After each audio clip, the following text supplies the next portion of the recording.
Uh, what's up mga man? Happy Mother's Day nga pala kay Mama Tess, yung mama ko, tsaka kay Mama Clotty, yung biyenan ko. Pati na rin sa magiging future mother, si Clarian. Pero wala pa man, relax. Pati na rin sa mga kapatid ko, tsaka sa mga pinsan, tsaka sa mga bilas. Pati mga tropa nating mama na. Happy Mother's Day sa inyo mga man. May babatingin pa pala ako, yung mga tatay ng mga single mother. Halika dito, kausapin kita. Boy, grabe ka boy. Imaginin mo ang bad ng ginawa mo.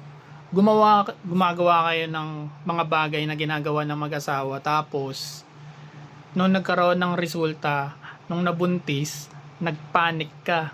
Tapos, nang iwan ka. Hayop ka. Ito ituturo ko sa mga kids ngayon, ma. Kayo mga kids, kung gagawa kayo ng mga bagay na ginagawa ng mga taong kasal na, kailangan lagi kayong ready sa responsibilidad na pwedeng mangyari pag nagkaroon ng resulta yung mga pinagagawa nyo. Lalong-lalo na sa mga batang lalaki. Okay? Kayo ang kinakausap ko yung kayong mga batang lalaki. Sobrang nag-iinit kayo masyado no? Tangina, wala pa naman kayo bubuga Tapos buga kayo ng buga ng kung ano-ano.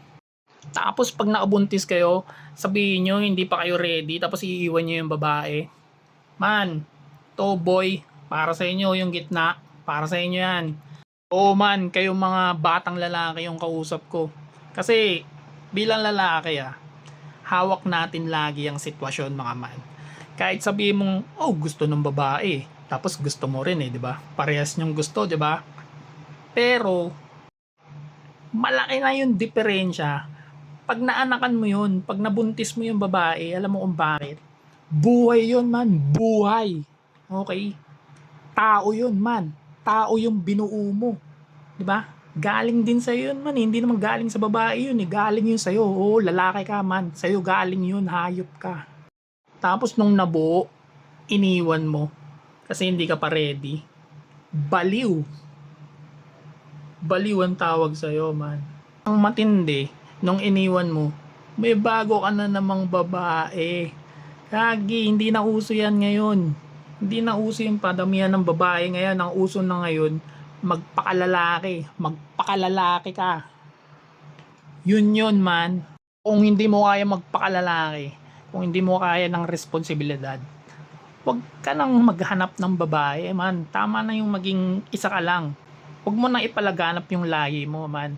Tigil nyo na ang paggawa ng mga single mother, okay? Kasi hindi naman talaga kayong dalawa yung kawawa Ang pinakakawawa dyan, yung bata. Laging kawawa yung bata pag ganyan yung sitwasyon. Laging talo yung bata. Malalaki siya, hindi kompleto yung pamilya. Lalaki, walang tatay. Sakit yun man. Ako lumaki ako, kompleto yung nanay tsaka tatay ko.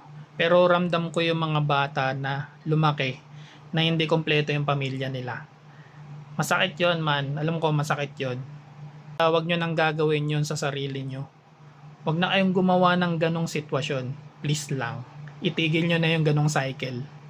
Kaya nyo to mga man laging nasa lalaki ang control sa paghawak ng mga sitwasyon tsaka mga bagay. Hindi sa babae man. Kaya yung init ng katawan mo tapos hindi ka pa ready maging tatay.